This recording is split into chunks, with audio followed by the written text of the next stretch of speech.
प्रणाम, नमस्कार, वंदे मातरम। मैं गजेंद्र प्रसाद मधुबनी से आपका भाई, और आज फिर आपसे मिलते हुए बहुत ही अच्छा लग रहा है। आज का मेरा विषय है शिव को गुरु मानना महज एक औपचारिकता नहीं है। जी हाँ, और ये भी मैं लाया हूँ महागुरु महादेव पत्रिका से। जी हाँ, महागुरु महादेव पत्रिका से मैं लाया हूँ, और ये कल के वीडियो का अगला और अंतिम कड़ी है।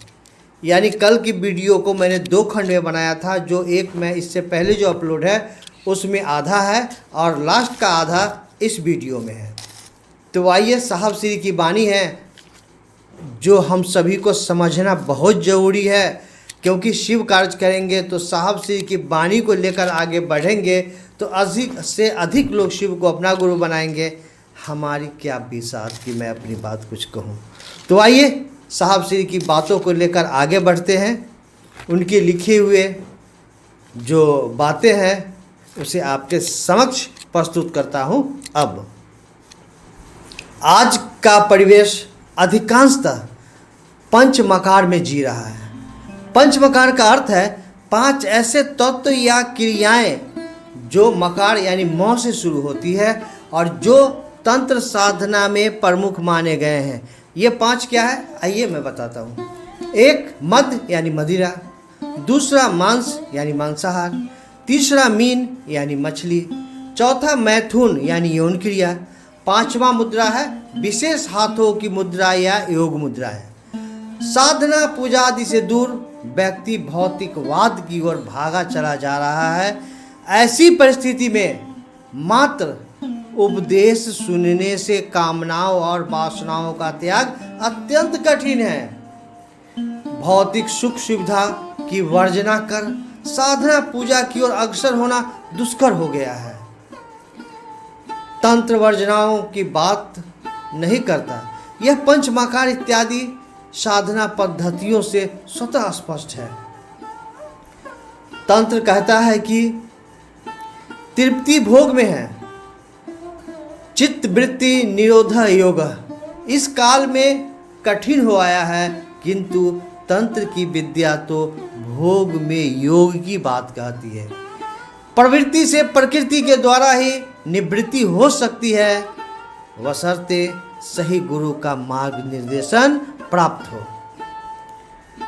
आप देखेंगे कि सही गुरु के अभाव में तो भोग पर रोक नहीं लगाना, भोग के सागर में मनुष्य को डुबो देना। यही कारण है कि सभी आध्यात्मिक विभूतियों के द्वारा गुरु का सर्वोच्च माना गया है।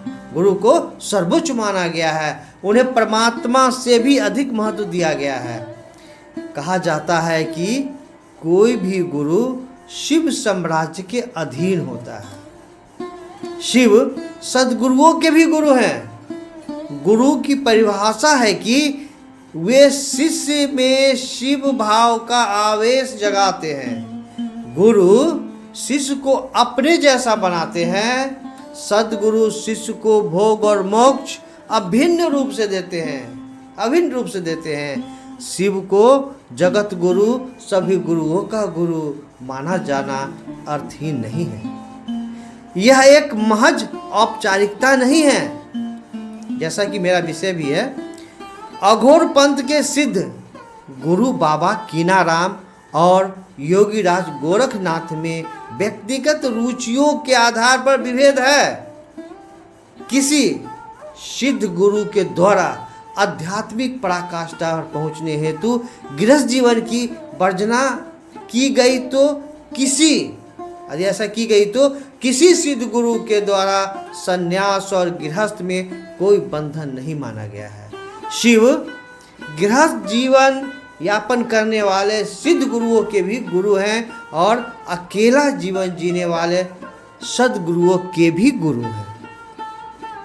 आप ध्यान देंगे तो पाएंगे कि प्रत्येक सद्गुरु अपने अपने सैद्धांतिक विचारों के अनुरूप शिष्यों को शिव पद की ओर ले जाते हैं।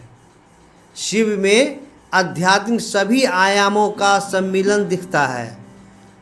वे योगेश्वर हैं, अघोरेश्वर हैं, तंत्र के प्रणेता हैं, वे गुरु हैं। इसका अर्थ है कि वे भी शिष्य को शिव बनाते हैं।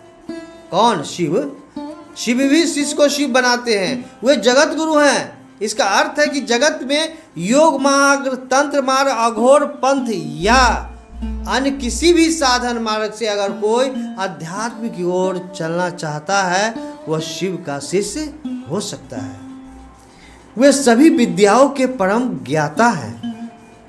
वे यानी शिव सभी विद्याओं के परम ज्ञाता हैं। अब यथानाम तथा गुण वाले गुरुओं की कमी होने के कारण आवश्यकता हो गई है कि अपने घर घर के बाबा शिव को अपना गुरु माना जाए, उन्हीं का शिष्यत्व ग्रहण किया जाए।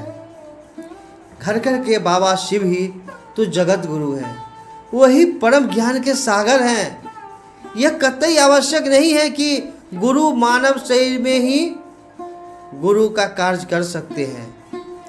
कहा गया है कि सद्गुरु मात्र दया से मोक्ष देते हैं। स्पष्ट है कि परमात्मा जब जीव को कालचक्र से वापस आनंद परिधि मिलाना चाहते हैं तो परमात्मा के इसी करुणा भाव को गुरु भाव कहते हैं। गुरु भाव जिस मानव शरीर में प्रकट होता है वो गुरु का शरीर होता है, ऐसे नहीं हो सकता। गुरु का संबंध मात्र शिष्य से होता है, अर्थात गुरु भाव और शिष्य भाव में अन्योन्याश्रय संबंध है। शिष्य भाव मन में पैदा होता है, मन में ही अन्य भाव पैदा होते हैं, जैसे पिता का भाव, माता का भाव, मित्र सखा का भाव इत्यादि। मनुष्य के सारे संबंध भाव प्रधान हैं। भाव के तिरोहित होते ही यानी भाव हटते ही संबंध बिखर जाते हैं, केवल संबोधन की औपचारिकता चलती रहती है। गुरु शिष्य, पिता पुत्र, पति पत्नी आदि सभी संबंध भाव की आधारशिला पर खड़े हैं। कहा गया है कि ध्यान देंगे, भावेन लभ्यते देवता भावेन देव दर्शनं भावेन लभ्यते सर्वं तस्मात् भावनुलंबनम। तंत्र कहता है कि भाव का आलंबन शिव गुरु रूप में भाव सत्ता है, क्योंकि गुरु को शिष्य के भाव से भावित होना है। गुरु पद का सृजन ही शिष्यों के लिए है। शिव जब गुरु है तो गुरु का कार्य करना उनकी जवाबदेही है, उनकी समझिए मजबूरी है। अगर कोई उन्हें गुरु भाव देता है यानी अपने में उनके गुरु होने का शिष्य भाव पैदा करता है तो शिव को उस शिष्य को अपने जैसा बनाने का भार वहन करना होगा। शिव आदिकाल से अभी तक जगत गुरु की उपाधि से विभूषित है। इससे स्पष्ट है कि अपने शिष्यों को शिव बनाने का भार वह वहन करते हैं। कौन? हमारे गुरु शिव। गुरु रूपी शिव सत्ता को यदि अपना शिष्य भाव दिया जाए तो निश्चित रूप से शिष्य के शिव होने की प्रक्रिया प्रारंभ होगी। मानसिक चिंतन धारा स्वार्थ जनित तटबंधों को तोड़कर सर्वमय होगी ही, क्योंकि शिव सर्वमय सर्वतंत्र स्वरूप हैं। यह कहने की आवश्यकता प्रतीत नहीं होती है कि अपने घर के बाबा शिव की पूजा अर्चना कर हम अपने दुख से निवृत्त होते हैं तो उनके शिष्य के रूप में उनके ज्ञान अर्जन भी कर सकते हैं। इस तरह प्रारंभ होता है गुरु शिष्य का संबंध। फलस्वरूप प्रारंभ होगी शिष्य के शिव होने की प्रक्रिया। मन शिव भाव के आवेश से आलोड़ित होगा। गुरु के शरीर में रहने पर भी शिष्य अपने ध्यान में ही गुरु का चिंतन करता है। मानव शरीर में गुरु के रहने पर भी शिष्य का यदा कदा ही संपर्क हो पाता है, क्योंकि शिष्य तो बराबर गुरु और शिष्य दोनों तो बराबर साथ रहेंगे नहीं। वैसे भी बाह्य गुरु का ध्यान आंतर गुरु की तरह होता है। बाह्य गुरु को भी आंतर गुरु ही होना होता है। गुरु का मौन ही शिष्य को शिव बनाने में सक्षम है। शंकराचार्य ने शिव गुरु की स्तुति में कहा है कि गुरु का मुख व्याख्यान ही शिव के संशयों को छीन करता है। अतएव शिव को गुरु मानकर परीक्षा की जा सकती है कि मन शिव भाव से आलोड़ित है यानी भरा हुआ है अथवा नहीं। सभी चिंताओं को पीछे छोड़े और एक दिन इसकी जांच करें। जांच करेंगे तो आप पाएंगे कि शिव सचमुच गुरु पद पे अवस्थित है और वो अपने शिष्यों को ज्ञान देते हैं। अभी आप जितना भी सुन रहे थे सभी साहब श्री के द्वारा लिखा गया था।